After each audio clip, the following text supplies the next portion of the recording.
I'll say this, and no disrespect to anybody, but me doing this job and was hesitant about getting in it because of me, obviously, like I said, man, me being black and having to get people to understand, like, beyond color, I'm gonna do my job the way that I feel like I need to do it, and I'm gonna treat people like they gonna sit in the back seat with my son or my kids in general. So that was one of the toughest things, man, just thinking about what this person gonna think and thinking about what that person gonna think. Not that I necessarily cared about it, but it was. Welcome back to Supremely Black Podcast, man. It's your boy D Rose. We got Big Kinfolk Jay Fleazy on here, and we have the Honorable Mr. Moore that will be blessing us with his presence today, man. How's everything going this week, fella? Man, everything good, man. Can't complain at all, man. We still working. I forgot that I didn't even mention how the film festival went last week when I went down to Mississippi, did the film festival. I didn't win best comic. However, I didn't win that. However, we still had a good time. I got my my comedy album Pandemic Jones shown twice at the Malco movie theaters. So that was a big thing. I was able to rub elbows with a few people and talk and make some connections for further business plans and probably some more bookings on down the line, man. So it was a great time, but we got more film festivals in the work, so we're gonna see what's gonna pop off with these others. That shit dope, man. So did they rank you all? Like, is it just one winner, or do they have like first, second, third, or how did that work? Well, what they have is you get where you get selected one, and then which is a big thing, and then once you get selected, it's another process where you get nominated. And then once you get nominated, they put you in whatever section that you belong into. And then it's kind of like when you watch a award show on TV, it'd be like best, like for mine, best comedy. And I went up against 4 other movies, and then mine was actually a comedy, just a stand-up comedy special. But the other 3 was actual like films that I was going up against, like movies or whatever that you watch or whatnot. So they just put you in those categories and boom, they selected off of that. So it was a big thing to even be selected, and then be nominated was even greater. That's what's up, man. That's what's up. Yeah, and I think we had slick talked about that. I don't remember if it was on the air or outside of it, but just for you to even be mentioned in that with people that I'm pretty sure had took out a whole year or two and probably had their best highlight film ready for us. So, still major salute, man. Major salute. Mr. Moore, talk to us, man. How everything going on your end, brother? Man, I'm blessed, man. All is well. I can't complain, man. Even if I did, it wouldn't matter. So I'm blessed, man. I'm blessed. Right, cool. Yeah, man. So everything's good on my end, man. I can't complain. Life is good. Everybody is here. Um, trying to think, man. It was something. Well, I've been running more, and just I know I was gonna tell people how my journey was going. I had got up to like 225 after the passing of my mom in December. So I'm down to 213 now. So I'm trying to, my goal is to get back down to like 190, 200 area, somewhere around there, but then drop 12 so far. So for the people that have been, have heard me say that I got to get this 220, 225 up off me, it's definitely coming down. So that's one of my little small wins this week. But we'll get into the episode, man. The reason why we brought on honorable brother, Mr. Moore, which you can actually see. This is not an outfit. That he's a real police officer. This has been real deal in the field. Yeah, this has been my brother, man, since yay high. We didn't fought together, did a lot together. This is the little snot-nosed kids growing up hating each other. To now being godfathers and nieces and nephews involved now, just life as you grow up. So this has been my guy for a long time, and he's a police officer, so I really wanted to bring him on because I feel as if that there's a lot of different takes in regards to officers, especially black officers. So we're gonna have a few questions for him, but we're also gonna let him speak about like what is it like, the daily life of being a black police officer. So Thank you for joining, but you can kind of give people a little bit of an overview of who you are, what you would want to share, and then we'll get into some questions and just some dialogue, man. All right on, man. So before we go any further, me introducing myself, man, it's an honor, bro.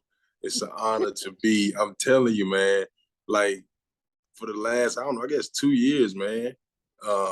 Man, just following what you guys are doing, man. I think I shot a text to, I think it was both y'all, but I think one day I shot a text to Flake, man, and I was actually at work, and I ended up just scrolling through YouTube, man. I saw y'all video before I even knew it was uploaded, that y'all had uploaded, because y'all usually like send it out. So man, I can't remember what video it was, man, but I was at work at my desk, and I was like, man, I'm gonna catch the video later. I'm gonna catch it later. And man, I watched that video, right? So I shared it with guys I work with. And I told Flake, I said, man, like what y'all are doing, dude, it's y'all say things and bring up topics, man, that some people can't really speak on because of whatever they're going through, whatever they're dealing with. So the platform that y'all are using, man, it is amazing. So more than anything, man, like don't stop the drive y'all got, the vision y'all got, man. Like stay at it. Because I promise what y'all doing allows me to be able to do what I do. It helps me understand, hey, this is this, and it's motivation. Like it's truly motivation, man. So hats off to y'all, man. But more than anything, man, like I said, it's an honor to be here, man. My name's Dominique Moore. I grew up in Milan, been here all my life, all 30 years, man. Even before I got into law enforcement, man, I was in the education field. Taught at the high school level, coached football, basketball, soccer, track, which was a little different, but I kind of got my hands in a little bit everywhere in the education field, man. And I kind of hit a wall with education. I felt like I need to be doing something different. So I prayed for change, man, for a couple of years, and I tried to not necessarily tried to avoid getting into law enforcement, but for a while, man, I didn't think it was for me. The first time I got the conversation was brought up to me, I didn't really feel like it was for me, man. I'm like, man, I'm not sure where I would fit in with that. So like I said, man, just praying for change more and just kind of wanting to inspire the youth from a different angle, man. It came up a second time. So of course, man, I talked to my pops about it, and that's my guy. So getting his feedback on it from like a real life standpoint, man, made me wanting to get further into doing this, man. So here I am, year 5, man, and I'm enjoying every moment of this job. Of course, it has its days, man. But the biggest thing I've learned in this job and just life in general, man, learning how to balance, turn the switch on and off, and knowing when to be the police and when not to be the police. Because there's a time, a lot of people won't talk about it, but at the end of the day, man, I'm human, and I know how to turn the switch off. So that's it, man. That's where I'm at. Yeah, major salute first and foremost, man.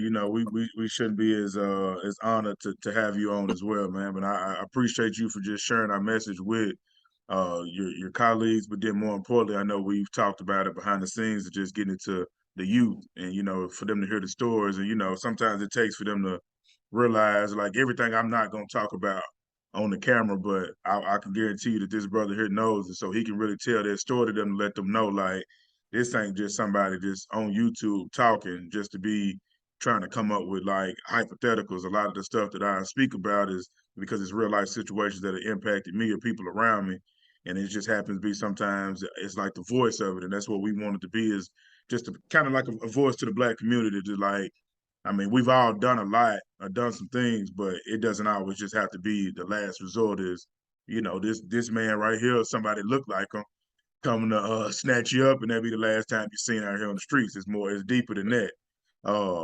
Flake, did you have anything before we really just jumped into it? Any questions? Oh no, no questions till we get deep into it. I'm glad he did bring up one thing where he stated that he know how to turn it on and off. Hey, that was gonna be my first. which sparked me.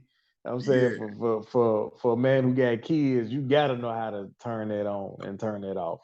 Because the job that you have is aggressive, And you gotta be on your P's and Q's at all point in time. It's all about safety.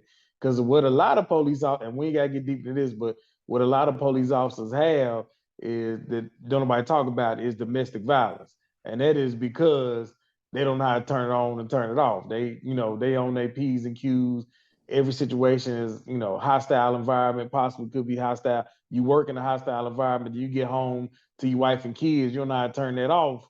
And then your home becomes a hostile environment. So I'm glad you brought that up and said that, brother.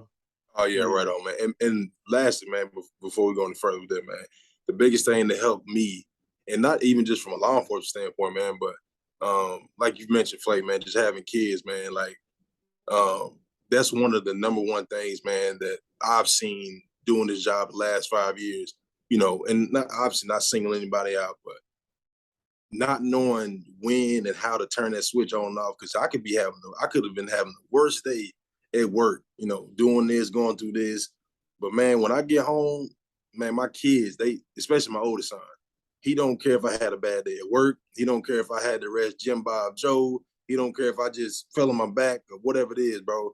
Like, you in daddy mode, you got to turn that switch off. And kids notice, man. So that's one thing that helped me. My oldest son helped me understand and realize how transition is important. Because he don't care about that bad day. You got to get at it, man, and play Hot Wheels and stuff, man. Yeah, kids don't give a damn how your day went, man. They just want to have fun. They don't care nothing about how your day went. Right. Yeah, you know what I'm saying? He has no idea that you just arrested Billy Bob, just geeked on meth for 3 days, you know what I'm saying? Right. You coming home like, you feel me, like, I ain't trying to deal, you know what I'm saying? I'm not trying to deal with this shit, dog, you know what I'm saying? But yeah, I appreciate you bringing it up because I think, that's the key part of that on and off switch, man. But it was something that I kind of felt like, you kind of on the hot seat now, so you kind of glossed over it. I want to know what that meant, man. Like you said that you were hesitant to get into the field. Now, when I ask this question, just more or less I know for a fact of some of the people that we grew up around, whether you had family members, I understand the demographic of the city that we're from, from a race barrier, there's certain challenges that's going to come with you being in that uniform just based off of who you are. But then it's also certain things that have went on from people we grew up with and family members that could be associated with things that could be impacted by the police. So for me, could you tell us, like, what challenges did you really face in regards to just saying, hey, I do want to be an officer just to impact the next generation, but this is why I was hesitant. And you don't have to, you feel me? You get what I'm saying with that? But like, what was your hesitance like in regards to doing that, though? First of all, being black, man. Yeah. That was one of the toughest things, man, about getting in law enforcement. Because I knew from my standpoint, man, why I wanted to do it, who I needed to be reaching out to, and just where I needed to shift gears with, man. Because when I first got in law enforcement, man, it was and it still is. People obviously don't like the police, and obviously me being black makes it 10 times harder for me to do my job and not I'll say this, and no disrespect to anybody, but me doing this job and was hesitant about getting in it because of me, obviously, like I said, man, me being black and having to get people to understand, like, beyond color, I'm gonna do my job the way that I feel like I need to do it, and I'm gonna treat people like they gonna sit in the back seat with my son or my kids in general. So that was one of the toughest things, man. Just thinking about what this person gonna think, or thinking about what that person gonna think. Not that I necessarily cared about it, but it was something that I had to consider because, obviously, nobody cares about how you feel at the end of the day. So they are more worried about. They're more worried about, oh, well, he a snitch, he 12, or, whatever it is, man. So I had to kind of get that. I had to kind of get that out of my head, man, and really lock in on what I felt like was important. And like I said, man, doing this job the way that it should be done, and maybe it'll change somebody's view of the police, man. So that was one of the things, man. I think the second thing was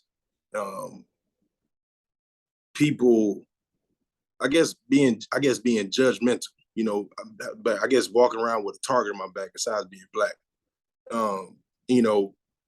When I got into law enforcement, man, I think my worst day, man, was going to an apartment complex here in our city, man. and it's summertime, so it's, you know, it's like 100 degrees outside. You know, it's smoking hot, man. So I know when we was growing up, man, we had, you know, cats like Flake, man. We go in the hood, man. We get to give you 25 cents, go get some candy or, you know, popsicle drinks, whatever it is. So I'm thinking that, hey, I'm gonna do this for these kids, and maybe it'll help them grow and understand, hey, I'm human. I want to make sure you guys are doing well, et cetera, et cetera. So I think the worst day I had, man, that I was like, I'm gonna throw the towel in. I'm not sure if I should be doing this. I go in an apartment complex, man. I'm giving out popsicles, giving out candy, and trying to give kids water. I mean, I had a parent, man, tell the kids. I don't know if I can say this, but I'm gonna say it anyway. I'll just say Go say it. To kind of give y'all a layout of why I kind of question if I need to be doing this. So I've stopped the car, I kind of flashed my lights because kids love lights. So I, you know, flashed my lights at the kids, and the kids knew me from being inside the school. So they all run up to my car, man. I get out, you know, I'm trying to give them all the stuff, and parent come outside, and she was like, "Y'all get away from that! Y'all get away from that white folks nigga." So, you know what I mean? So that was one of the things where I'm like, man, that's mind-boggling, because it's our people that are giving me the hardest time ever for doing something beyond this. You know what I mean? So after going through that little situation right there, because anybody know me, I got a soft spot for kids, man. So after that whole situation, man, I went home, man. I questioned everything, if I supposed to be doing this, where I need to be at. And I had one of my guys, man, reach out to me. And he was like, he saw me. I don't even know where he was. I don't know if he lived over, but he saw me doing it. He said, "Look, bro, don't stop doing what you're doing. Somebody gonna see it." So from that standpoint, and knowing his background and him saying that, this is why I'm still in this job right now. Yeah, that's crazy. As you was telling us, though, I was thinking about, you know what I'm saying, maybe you running down on somebody, and you know how we are as a people. Oh, come on, bro. You gonna do your own people like that? Come on, black man. You done turned on us. But dang, just by say that white folks nigga, boy, that hell, that hurt me a little bit. Damn. Yeah, like I said, it was tough, man. Like after hearing it, I'm like, I don't think I heard that correctly. So when the kids like got away from my car, they didn't take none of my stuff. I'm just like, really? You know what I mean? Like y'all not trying to see the good that's coming out of this. You worried about what, and I get it. I understand when something happens, a lot of people they lock in with it. We ain't gonna get back close, to that. So to an extent, man, I understood it, but I really didn't understand it. So it was definitely a moment. You know what I mean? Yeah, it'll take time for some type of change for that to happen, because you don't see police officers doing that as often as riding around handing out popsicles, water, pops, or whatever, candy, this, that, and the other. Usually, as in the black community, we've been used to other type police officers pulling up and doing that, and then asking the kids questions, trying to get them to dry snitch a little bit. Like, I'm gonna give you this popsicle now. Who would you see come out that apartment yesterday morning or something like that? So man, it just takes a minute to change. I know when I was growing up, Malin, the black police officers would come through the hood, and we knew them by first name basis. You know, you get in trouble. If you get in trouble by Terry or somebody like that, if you catch a fight, and he ain't gonna send you to jail, I'm gonna take you by your mom's house, drop you off. You sit in here and don't come back out and stuff like that. Now, I ain't lived in the city in over 20 years, so I don't know if that's still going on or not, where the police would, you know, come to the neighborhood and you know them by first name. But I know a lot of people, you know, give excuses on why you can't do community policing. But I think when I was growing up, that was important to us, because they would take little simple situations wasn't that major and just tell you to go home instead of taking you down there and filing a report on you or something like that. Or they'll, you know, or they know your parents or your cousin or your auntie and let them know what you was doing, and then they already know you just gonna get an ass whooping when you get home for being a fool out there. Right. So community policing is important. I don't understand why a lot of cities don't do it, man. But to me, it's important, just off my experience. Yeah, it is. Yeah, man. I remember the day that you was telling me that had actually occurred, man, and like we had a conversation. But I just kind of feel like it's the people that lack the respect for a brother that really honestly come from what I'm saying. It's crazy because he really come from that cloth. So it's like for him to make that decision, you have to salute that anyway. Now you may not necessarily agree with it because of your lifestyle. That's just what it is. But what I've noticed just over the years though is like the people that should be respecting them, what I'm saying, they do. But the ones that don't even have a reason to be disrespecting it, they do.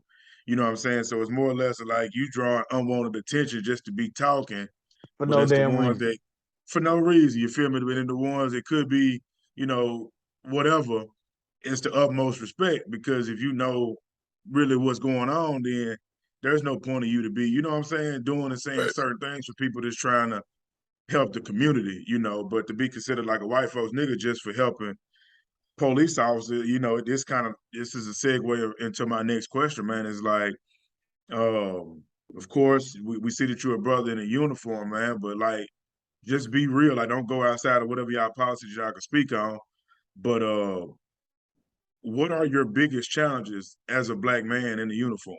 Like, is it our community? Is it other communities? Is it just the mental battle of making it home, being able to turn off that switch? Like, what do you really face that's like, hey, did we get a bad rap for this nationwide? But in reality, this is what we face. And probably provide a solution if it's something that's in regards to our community.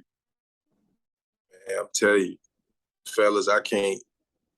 I wish I didn't have to say this, but this is as solid as I can be with this. And if I didn't have this platform to say this, I don't know if it ever be heard. I get more trouble, more headaches, more stress from trying to do this job in the black community. And as mind-boggling as it sounds, bro, it almost brings tears to my eyes because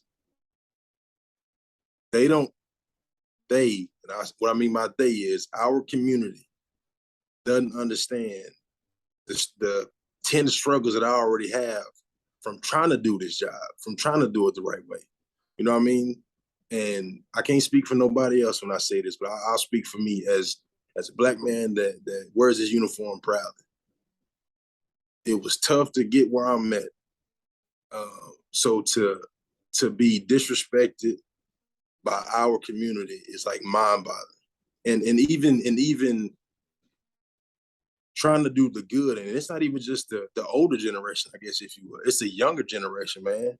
You try to talk to some of these young guys, man, and give it to them, solid. Give them some kind of free chicken that's gonna benefit them in the long run. They don't want to hear that, you know. I try to do like a small little mentoring group, man, with some of these guys kind of heading down the wrong road. And man, the only feedback I got from them and the parents was you can't teach them how to do nothing. You know what I mean? And being inside of a school and seeing these kids at school, it's like, okay, they're one way. When they get in front of mom, it's like totally different.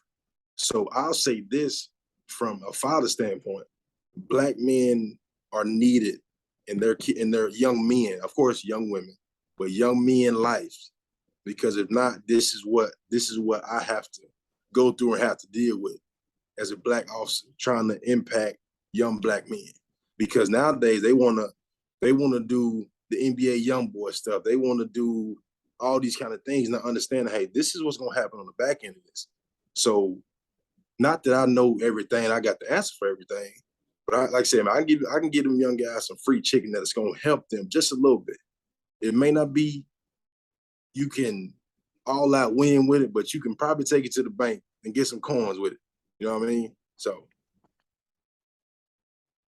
Yeah, to me, these kids growing up in a microwave era. Like, you give them that free little chicken and they got to grind to get to there, but they want that shortcut. They want that, right. what's the quickest way for me to be a millionaire? What's the quickest way for me to get to point A to point B and take all the shortcuts possible? But this thing called life, it really ain't no shortcuts, man. It Nah, might look like somebody who made $1 million overnight, but please believe me, it was a lot of hard sweat, tears, and crying behind the scenes. Social media show like you scoring a touchdown, but they don't show the tour days during the summertime when it's 98 degrees and that soul, what we used to call the soul train bus, come pick you up at 7 o'clock in the morning, and you don't get home until 5 o'clock in the afternoon. You know what I mean? They just see the glitz and glamour at the end of the day. So the piggyback off what you said, and for me, I don't know many police officers, but I've had conversations before where they say it's already hard enough being a black man working at the police station as it is. You got to hear certain comments, this, that, and the other. Or they don't think you smart enough to be detective or whatever the situation is, and then get that same problem from your black community and not giving an excuse, but it's kind of like in a lot of black people's mind that you turn on our community because of all the stuff that we see that goes wrong with dealing with the police. You know what I'm saying? oh Like yeah, prime example, I mean, when I was in college, I got pulled over. I got pulled over on my way home from Kentucky, and he put me on the side of the road and just threw all my clothes over out on the interstate and in the grass and everywhere else because he thinking he done found some cocaine on me. And then they come to find out it was like some Fix-It-Flat in like a baggie. It was like Fix-It-Flat in a bag. It was some whole little tire fix-it equipment that I had. And it had this little white residue that you put on the tire, then it blows up. But he thought it was cocaine. And I started laughing at him. And he got mad and he just threw all my clothes I was taking home to wash like all over the interstate. So me and my roommate ducking cars, picking up socks and drawers off the interstate because of, a bad experience. That's just one of the bad experiences I had with police. I've had more than one, but it'd be stuff like that. And then us as a community look like, how can you come a police officer after you've seen what they do to us? Yeah, man. Yeah. So like, I think to be honest with you, I appreciate your transparency in regards to that, dog. Because I mean, it's a lot that goes on within our community. I mean, Flake made a hell of a point, though. I mean, we understand of where it's coming from because we do see the opposite side. We do see that honestly, the media loves to pander to us. Like we won't see somebody else get killed on camera, but the moment that they could drop the footage for a police officer, especially a white police officer, killing unarmed black man or black woman, it's gonna be the hot topic and it's gonna be on every news channel. The moment everybody get the drop, TMZ get it, and it's like the news is competing with social media outlets to get out their body as fast as possible. Just to be honest with you, so I mean, you're faced with that every day, and again, you're a brother doing it, man. But my question for you is that, I know you know what you're faced with and you understand from your perspective of, what's going on, but how does that impact you? Because you know for a fact a few bad apples has ruined the bunch. Ain't no way to sugarcoat that shit. Everybody I thinks the ain't no way. police, yeah, everybody thinks the police do a shitty job. It's defund the police, it's defund the FBI, whatever. What is your thoughts on that? And how do you feel knowing that every day, regardless of what you bring as a brother being a police officer, the things that go on within America, and you're happen to be a guy that's in uniform with it, like what's the resolution? What's your thoughts? What's your feelings on it? Because it makes your job even worse because nobody honestly gives a fuck about a police officer. And it don't make it better that you happen to be quote unquote the nigga that's coming into the hood to police them, knowing that this is how they handle us. And everybody puts themselves under that microscope, regardless if they ain't doing shit but stopping at a stop sign. You feel me? Like everybody Right. walking around here like they Pablo or somebody with 100,000 bricks and shit. Everybody drumming, everybody, whatever. You're just a regular law-abiding citizen, just stops at Starbucks like everybody else, or in Maryland, you go to Huddle House to get your coffee. Like it ain't that you're not doing anything that's criminal, but they hate you. So what's your thoughts, man? Like, how do you? What's And the resolution? and Yeah, before you answer that question, yeah, also not just our community, but ever since Big 4-5 got out of office, yeah. all Everybody, the yeah, all the Blue Line Matter folks has even turned on the police these days. They trying to defund the FBI and everything else. So I mean, be honest with you, as a police officer, man, it take a lot of bravery to be one right now because it seems like y'all catching a lot of heat. Yeah, so that was that was a deep one, man. So as it's gonna sound like I'm being short when I answer this, man, but this is about as honest and as simple as it can get. We understand, but I just want people to realize, Oh like, yeah, yeah. Because like people gonna watch it, be like, oh, these, you know what I'm saying? yeah, They yeah, being cookie cutter. Now you have to understand, like, people be asking, like, hey, officers don't get up and speak about their counterparts and things that happen. And now you have somebody that's willing to step into that light to speak about it from a perspective of, hey, this is what I deal with on a daily. So you have to respect that he's still actively an officer. This is no prop. I ain't sent him no damn vest to put on. This is really what he do. So whatever he speaks on, that's you don't have to respect it. But when you say people don't want to come out and speak about what's really going on live in the moment, you got to get his brother respect, because most of them aren't. They're gonna hide behind the little email that gets sent out from every police department when there's somebody killed. Oh, well, hey, we're so sorry about that. We're talking about diversity and inclusion, and they'll all be in the hood for the next 2 weeks. And when it's not on the news, they back at They gone. they gone. Like that's it, just like politicians. But yeah, go ahead, bro. We get it, but I just want other people to get it. yeah. So to before I answer like what motivates me to keep doing this job, man, I think, man, something that really and a lot of people don't get a lot of people. I said a lot of people, but I know like in our area, I can really only speak for our area, but just nationwide, man. I think a lot of departments, a lot of officers, man, they're not getting it from the guys that are higher up, i.e., the mayors, the chiefs, those kind of people that are really making this thing happen and making it roll how it should roll. So I'll give a huge shout out to, man, my chief Bobby Sellers, man. The things that he's putting in place and it has been putting in place these last several years to make sure that not just black officers but white officers are also getting the proper training, the proper mental skills, the de-escalation courses, and just being not necessarily out of their comfort zone, but doing something that they're not used to doing. Like going and doing white officers doing community service in the black neighborhoods, black officers doing community service in the white neighborhoods. You know what I mean? Not to kind of break it up that way, but that's just the reality side of it. So I think for me and our department, man, I think we're getting getting our hands in a little bit of everywhere, so that got white officers know how to handle this, black officers know how to handle this, and they kind of understand, hey, this is what's got to happen. Even if you don't like it, this is what's got to happen to help you understand how this job should be done and how you got to communicate with certain people. Because in reality, bro, you gotta know how to speak this language, not necessarily Spanish, English, but you got to be able to walk it down a little bit, man. And as my granddad would say, you got to kind of get with it, get a little hip. You know what I mean? So you got to kind of and it makes it to where, because some of these young guys, man, if you're not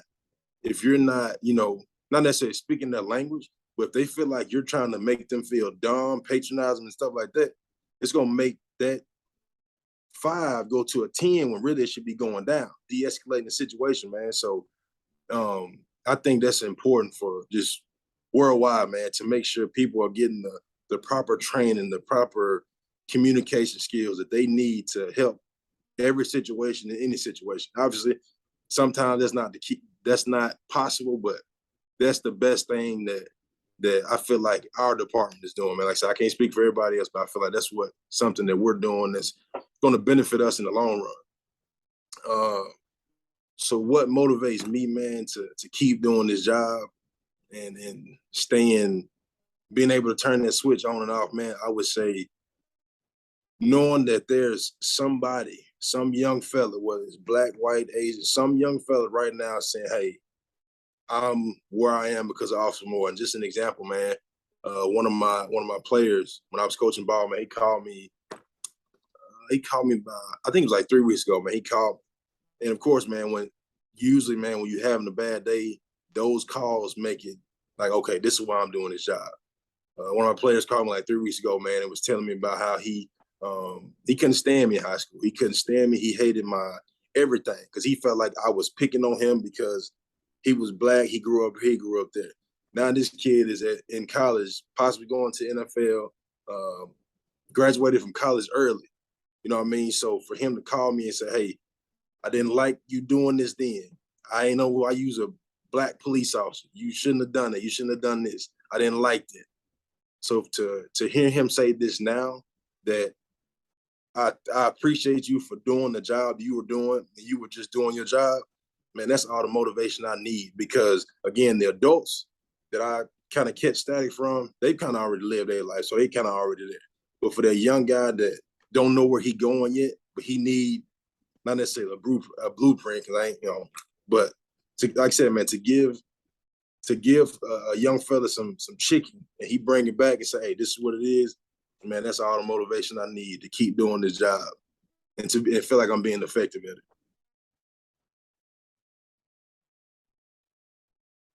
Gotcha. All right. Flake, did you have a question for him? Yeah, and you can say no comment on this or whatnot, because since you actively on the police force, but you have brought up something earlier where you said that people don't understand what all it took for you to get that job or get in that position to be able to work. Now I got a comedian friend that's an ex-firefighter, and he talking about, as a black man, to being a firefighter, all the things he had to go through because he had different views and some values than those firefighters. I was one as a police officer. Do you go through some of the same things? Or if you heard some stories where other black police officers going through the same thing, dealing with politics and this, that, and the other, maybe not coming from the chief, but other police officers that's kind of, making sly remarks or maybe doing stuff that might can discredit you from maybe moving up in the department and things of that nature. Right. So man, I haven't experienced that, man. I can't say I have. I feel like everybody in our department, man, from top to bottom, it has been solid. Nothing but support, nothing but love, man. And a couple of my guys, man, I kind of hear their stories, and they kind of tell me then, like, man, have you experienced it? Like, just the question that you said, have you experienced it? And like I said, man, I can't say that I have. In fact, man, I've gotten more. I've gotten support more support and love from the higher ups, man, that sometimes I ain't gonna say I don't deserve it, but it's one of them deals. Like I kind of feel like, I kind of feel like they're locked in, man, and they're supportive, I guess. I hope I answered that question. Yeah, you did. Hey, but here's another key thing too, though, man. I think I don't know if you really just spoke about it. So what do you actually do, though? Because I feel like your position is more impactful to our actual community, because you will be able to really touch the youth in a way that you're not actually out arresting people daily. I think, that what you do is something that should be spoke about. So like, what are you actually doing that you feel as if that, the higher ups are really supporting of you, but just tell the people like what you actually do and why you feel as if that, hey, you shouldn't really frown upon me doing this because look at the impact that it actually has. Oh yeah, so a lot of people, when I tell people, like, you're a police officer, but like, what is your job entail? I'm a school resource officer. So I'm still a police officer. I'm still a certified officer. I do everything that our guys do on the street, but I'm inside of a school building. I'm inside of our high school, along with my sergeant, who's obviously a black officer as well. So both of us are in our elementary school, middle school, and high school. So we're school resource officers. We're police officers inside of a school. So we get the kids when they're from pre-K all the way up until when they're seniors, man. So I think and of course, what any officer does, I salute it. It's important, but the job that we do, I'm not gonna say it's more important, but we get the kids while they early. We get to see kids grow up. We get to see them. Transition. So I kind of feel like what we do is very important. I kind of feel like the job I do as a black male inside of the schools is important, man, because like I said,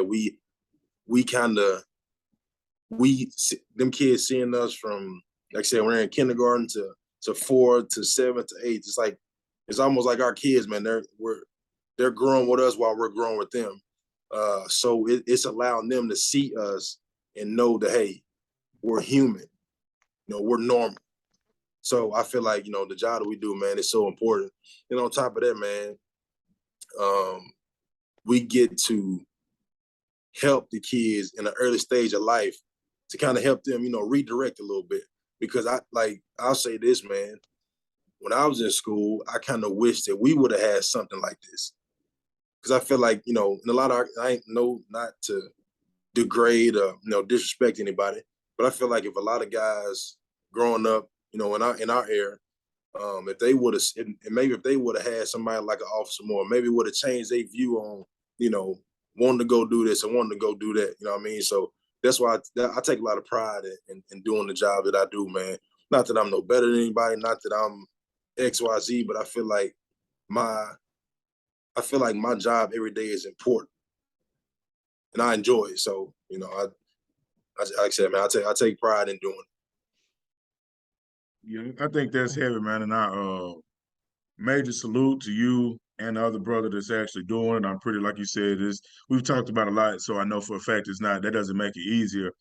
But you won't say it, I said, I think that's the most important job just because of the community outreach that actually has. Most of us, our old ass, when we get pulled over for shit we done did, we know for a fact of what we doing, man. You know what I'm saying? But when you see them kids to go from K through 12, that's what's really impactful because you can stop it. And I would say this is like, here's the unfortunate part is that when you think about community outreach or getting in tune with the youth, is that the sad part is it actually have to come from a police officer that receives so much flack. Because honestly, just me growing up in that community, I don't think we needed a police officer. I just think we needed some of those, some of our elders, some of the OGs that was, I ain't gonna say OGs, some of our elders that were so quick to judge us because we were the different generation that was coming up to really reach back and let us know of how we was bumping our head. Of course, we're gonna be hard headed. They were as well. But the crazy part about it is that your impact, kids are gonna remember and have to say, oh, I got this game from a police officer. And I think it'll be a challenge for every community is that for the people that aren't in uniform to help these brothers that are righteous and actually doing the right thing, make their job easier because they dealing with y'all badass kids at school, and we just being real. Like, I try my best to do my part when I speak with people, but I don't frown upon every police officer. But I do know it's just like bruh said, it's some fucked up police officers out here. It's some ones that, whatever happened to them out here deserve to happen to them. I'm not gonna change that just because he's on here, but I'm glad that, one, he's my brother, but he's always been somebody that just stood and dared to be different because to be community outreach with that uniform on, that's a major salute in this time, man. Most of us would try to run from it or act like they shouldn't. In reality, if they ain't got no felonies, they might want to be trying to get on the police force because in order for you to say or do X, Y, and Z with certain things, you're going to need certain people in place to understand of what's going on both sides. Just like if you got spare time, I feel like people should get into being a substitute teacher. See what your kids are actually learning in school. You know what I'm saying? It's so many different pieces that we have to have within our community that we run away from just because we feel like we getting back at white people. But in reality, just for how brothers spoke about it, we really cheating our community because every little piece matters. Because if we didn't have a black police officer, I'm gonna be honest with you, it would be the slavery days. Because that's how it was back in the day when they were slave catchers. If it wasn't not one police officer, because everybody lived by this code, that's exactly what it would be.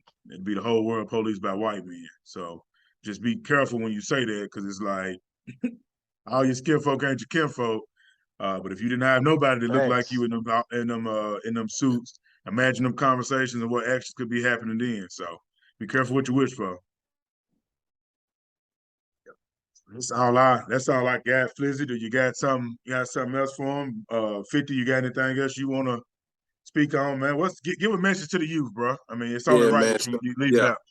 Right on, man. So I think, man, the biggest the biggest piece of advice, man, I can give the young guys, man, and not just young guys, just young guys, but just humans in general, man.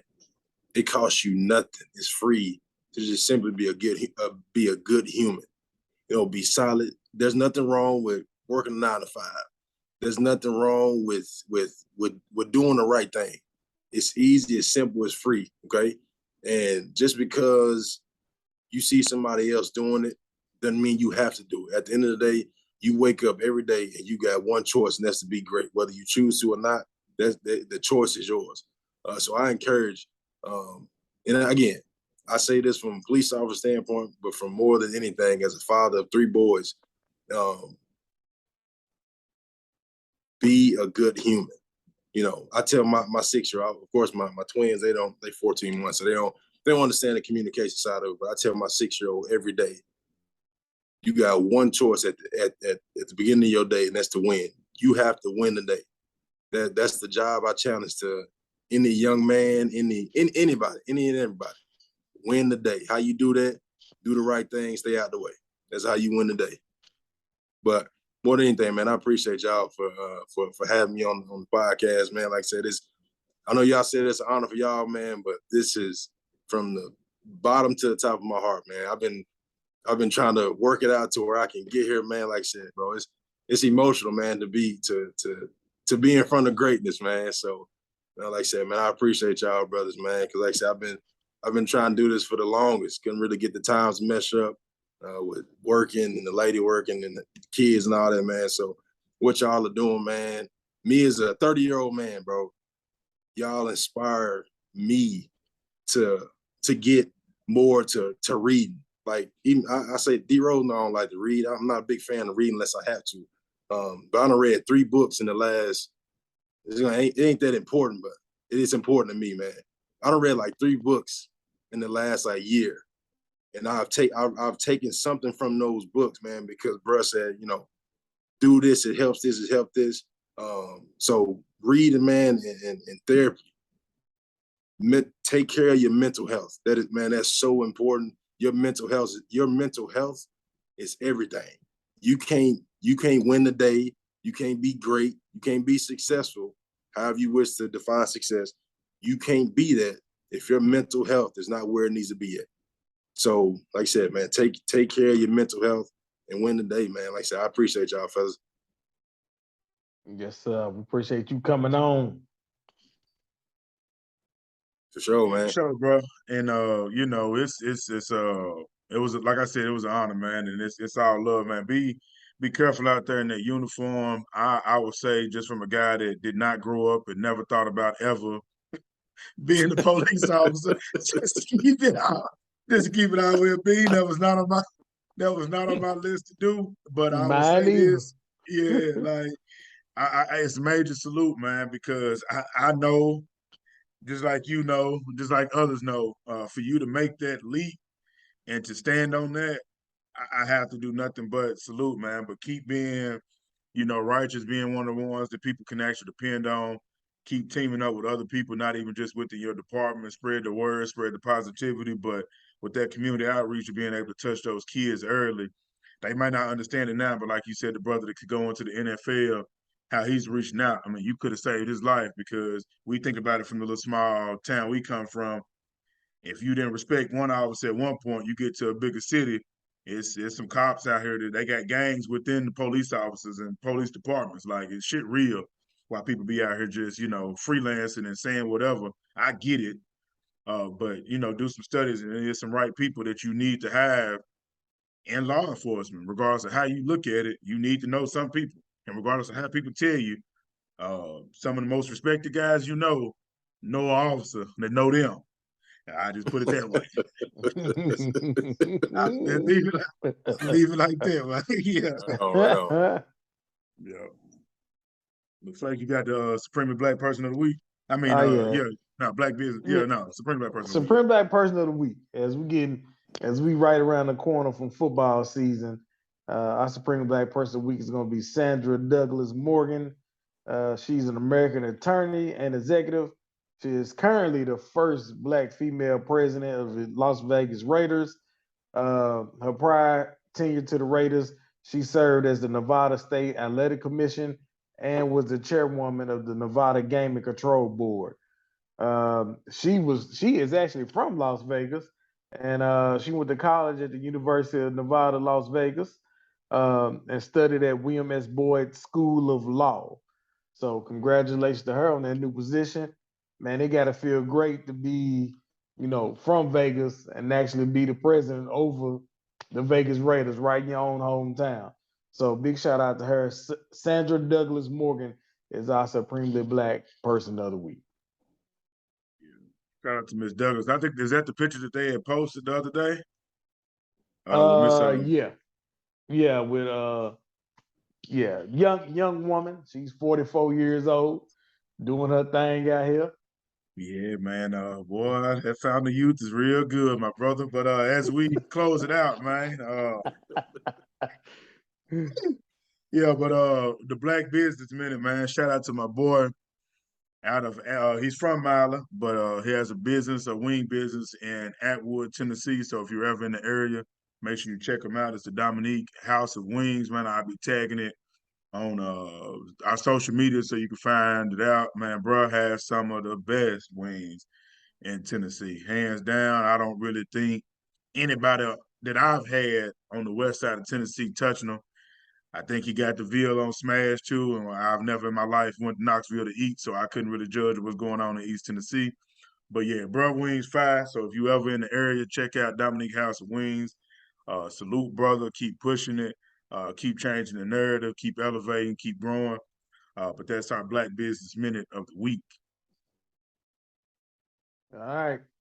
You know what time it is. For all our kings out there, put your crown on, took that thing to the side. Let them know you are a king. For all our queens out there, place your crown on, took that thing to the side. Let them know you are a queen. And we are not 3/5 of anything, but we are supremely black. And we out.